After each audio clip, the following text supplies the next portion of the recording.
안녕하세요. 고경란 전도사입니다. 날마다 말씀과 함께 6월 25일 오늘의 본문은 욥기 10장에서 13장입니다. 욥기가 다루고 있는 주제는 의인의 고통입니다. 왜 하나님을 신실하게 믿는 자가 고통을 당합니까? 이는 우리 모두의 관심사일 뿐 아니라 결코 쉽지 않은 문제이기에 깊은 고민에 빠지게 합니다. 그리고 그 안에서 인생을 향한 참 지혜란 어떤 것인지를 발견하게 합니다. 오늘은 욥의 세 친구 중 소발의 충고와 자신의 논리를 사용해 욥이 하나님 앞에서 죄를 지었기에 징계를 받는다고 하면서 회개할 것을 강력하게 주장하고 있는 11장을 중심으로 살펴보겠습니다. 욥의 세 친구 중 소발은 영적 분별력이나 지혜나 인격에 있어서 가장 뒤떨어지는 사람이었습니다.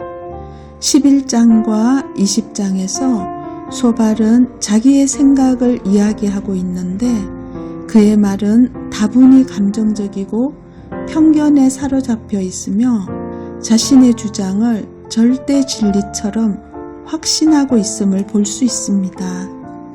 소발은 욥의 처지와 고통을 이해하려 하지 않았습니다. 욥의 언동을 보면서 기분이 상해 있던 그는 결국 욥을 향해 몹시 거친 말들을 퍼붓기 시작합니다. 말이 많다, 자랑이 심하다, 비웃지 말라, 너의 말에 의하면 내 돈은 정결하고 나는 주께서 보시기에 깨끗하다 하는구나 하며 욥을 비난하고 있습니다. 소발은 욥에게 하나님의 지혜는 오묘하고 그의 지식은 광대하시다. 그 하나님의 지혜를 너가 어찌 알겠느냐며 마치 자기가 하나님에 관해 모든 것을 알고 있는 사람처럼 말하고 있습니다. 소발은 다분히 종교적 독선주의자의 냄새를 피우고 있습니다.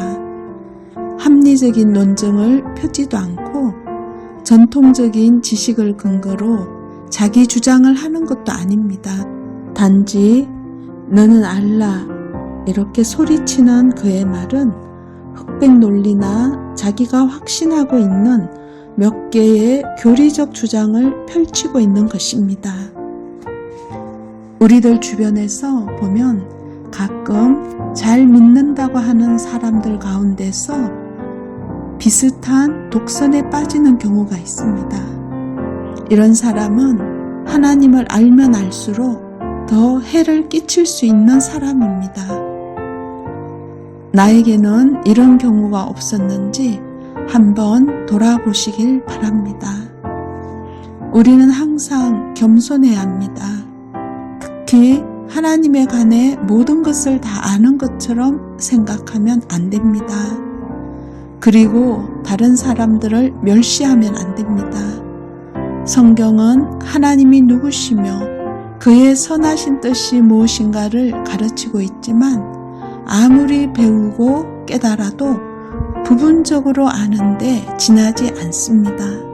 전도서 8장 17절에서 또 내가 하나님의 모든 행사를 살펴보니 해 아래에서 행해지는 일을 사람이 능히 알아낼 수 없도다.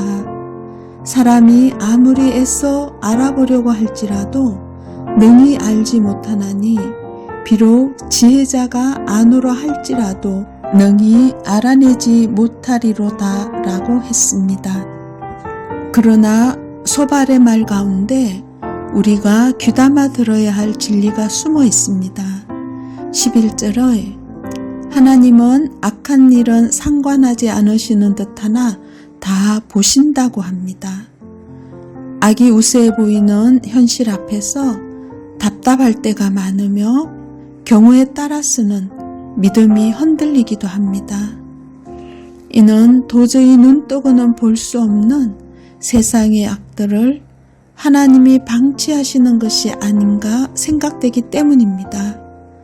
그러나 하나님께서는 악한 일은 상관하지 않으시는 듯하나 다 보고 계십니다. 이 때문에 우리는 오늘도 소망 가운데 살아가고 있음을 고백합니다. 소발은 고통 중에 있는 욥에게 회개할 것을 강력하게 촉구하고 있습니다. 그러나 소발처럼 고통당하는 사람을 보고 무조건 죄를 회개하라고 다그쳐서는 안 됩니다. 스스로 그가 범죄했다 할지라도 그것은 자신이 하나님 앞에서 해결할 문제입니다. 우리는 누가 어떤 고통을 당하는 것을 보고서 그것을 그의 숨겨진 죄의 탓이라고 판단하고 정죄해버리는 잘못에 빠질 수 있습니다. 이것은 자기가 심판자 노릇을 하겠다는 오만함 때문입니다. 사실 하나님의 진리를 가지고 사람을 마구 정죄하는 일이 있는데 심판주는 오직 한 분뿐임을 기억하는 시온소교의 모든 성도님들 되시길 소망합니다. 기도하겠습니다.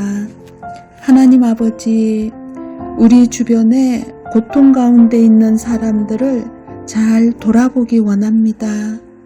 섣부른 충고로 소발과 같은 우를 범하지 않도록 도와주옵소서.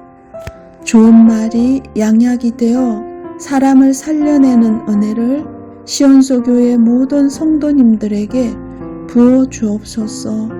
예수님의 이름으로 기도합니다. 아멘.